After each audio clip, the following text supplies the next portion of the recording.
সামাজিক অনুষ্ঠানৰ লগত জড়িত হৈ থকা বিশিষ্ট ব্যক্তিসকল ১৭তম গণৰাজ্য দিৱস আৰু এই গণৰাজ্য দিৱস উপলক্ষে আমি ইতিমধ্যে পালন কৰাৰ ব্যৱস্থা কৰা হৈছে আৰু অহাকাইলৈ গণৰাজ্য দিৱসৰ পতাকা উত্তোলনৰ কাৰ্যসূচী উপলক্ষে সম্পূৰ্ণ আনুষ্ঠানিক নহয় অনানুষ্ঠানিক হিচাপে আমি কিছু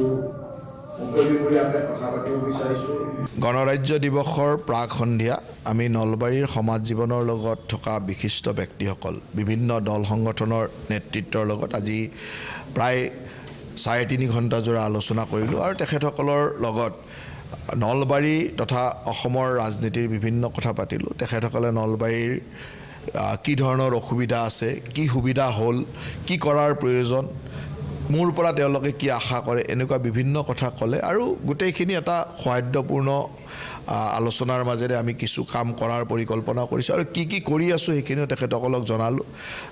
সঁচাকৈ মই নলবাৰীবাসী ৰাইজক বিশেষকৈ আজি উপস্থিত সকলোকে মই ধন্যবাদ দিছোঁ যে আমাৰ প্ৰতিটো পদক্ষেপকে তেখেতসকলে প্ৰশংসা নকৰিলেও শুদ্ধ পথ বুলি কৈছে যে শুদ্ধভাৱে কৈছে আৰু যথেষ্ট পৰিমাণে তেখেতসকলৰ আনন্দও পাইছে যে এই কামবিলাক হৈ গৈ আছে আৰু বিগত ৩-৪টা বছৰত আমি যিখিনি কাম কৰিলোঁ সকলো তেখেতসকলৰ মনোভূত হৈছে আৰু এতিয়া যিকেইটা সমস্যা আমি চকুৰ আগত দেখিছিলোঁ সেই সমস্যাবিলাক আমি সমাধান কৰিবৰ কাৰণে কি ব্যৱস্থা লৈছোঁ সেই কথাখিনি তেওঁলোকক কোৱাৰ ক্ষেত্ৰত তেখেতসকলেও তাত সন্মতি প্ৰকাশ কৰিছে আৰু মই ভাবোঁ যে তেখেতসকলৰ সন্মতিয়ে আমাক আৰু উৎসাহিত কৰিলে যে কামখিনি কৰাৰ কাৰণে আমি সঠিক সিদ্ধান্তই লৈছোঁ যেন লাগিছে। ৩ বছৰৰ আগৰ নলবাৰী আৰু আজিৰ নলবাৰী ১০০% মানুহে হয়তো অনুভৱ কৰিব যে হয় ৩ বছৰৰ আগৰ নলবাৰী আৰু আজিৰ নলবাৰীৰ মাজত পাৰ্থক্যটো স্বচক্ষে দেখা অৱস্থা হৈছে, কিন্তু এতিয়াও সমস্যা সমাধান হোৱা নাই।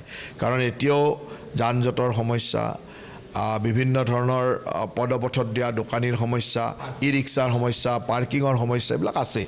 এইখিনিও সমাধান কৰিবৰ কাৰণে কেইটামান কাৰো অসুবিধা নোহোৱাকৈ যেনেকৈ ই ৰিক্সা চালকসকলো চলিব লাগিব, পদপথৰ দোকানীও চলিব লাগিব আৰু ৰাস্তাৰে যোৱা মানুহৰো অসুবিধা হ'ব নালাগিব, গতিকে সকলোকে লৈ চলিব লাগিব। সেই ব্যৱস্থা এটা আমি ওলাই আছোঁ আৰু সেই ধৰণৰ ব্যৱস্থাই আজি আলোচনা কৰিলোঁ আৰু এই বিশিষ্ট ব্যক্তিসকলে সেই ব্যৱস্থাখিনিত সহমত জনাইছে। কাৰণ মই যিহেতু ৰাইজৰ প্ৰতিনিধি, মই কেতিয়াও পদপথত দোকান দিয়া মানুহটোৰ দোকানখন উঠাই দি পেলাই ৰাইজক সহায় কৰি দিম সেইটো ক'ব নোৱাৰোঁ। পদপথত দোকান দিয়া মানুহটো চলিব লাগিব আৰু ৰাস্তাৰে যোৱা মানুহটো চলিব লাগিব, ই ৰিক্সাখনো চলিব লাগিব আৰু ৰাস্তাত যান জঁট হ'ব নালাগিব। এই দুইটাৰ সমাধান সূত্ৰ কেনেকৈ হ'ব পাৰে এই কথাখিনিয়ে ৰাইজৰ লগত পাতিছিলোঁ আৰু তেখেতসকলে এই কথাখিনি সন্মতি জনাইছে। গতিকে মই ভাবোঁ যে খুব সোনকালে এই কামবিলাক কৰিব পাৰিম।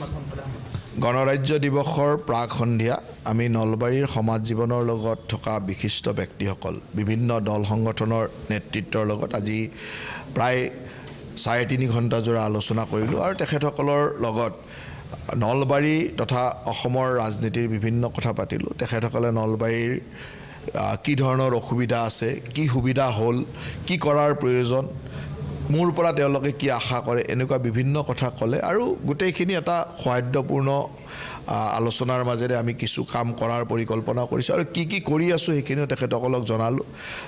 সঁচাকৈ মই নলবাৰীবাসী ৰাইজক বিশেষকৈ আজি উপস্থিত সকলোকে মই ধন্যবাদ দিছোঁ যে আমাৰ প্ৰতিটো পদক্ষেপকে তেখেতসকলে প্ৰশংসা নকৰিলেও শুদ্ধ পথ বুলি কৈছে যে শুদ্ধভাৱে কৈছে আৰু যথেষ্ট পৰিমাণে তেখেতসকলৰ আনন্দও পাইছে যে এই কামবিলাক হৈ গৈ আছে আৰু বিগত ৩-৪টা বছৰত আমি যিখিনি কাম কৰিলোঁ সকলো তেখেতসকলৰ মনোভূত হৈছে আৰু এতিয়া যিকেইটা সমস্যা আমি চকুৰ আগত দেখিছিলোঁ সেই সমস্যাবিলাক আমি সমাধান কৰিবৰ কাৰণে কি ব্যৱস্থা লৈছোঁ সেই কথাখিনি তেওঁলোকক কোৱাৰ ক্ষেত্ৰত তেখেতসকলেও তাত সন্মতি প্ৰকাশ কৰিছে আৰু মই ভাবোঁ যে তেখেতসকলৰ সন্মতিয়ে আমাক আৰু উৎসাহিত কৰিলে যে কামখিনি কৰাৰ কাৰণে আমি সঠিক সিদ্ধান্তই লৈছোঁ যেন লাগিছে। ৩ বছৰৰ আগৰ নলবাৰী আৰু আজিৰ নলবাৰী ১০০% মানুহে হয়তো অনুভৱ কৰিব যে হয় ৩ বছৰৰ আগৰ নলবাৰী আৰু আজিৰ নলবাৰীৰ মাজত পাৰ্থক্যটো স্বচক্ষে দেখা অৱস্থা হৈছে, কিন্তু এতিয়াও সমস্যা সমাধান হোৱা নাই।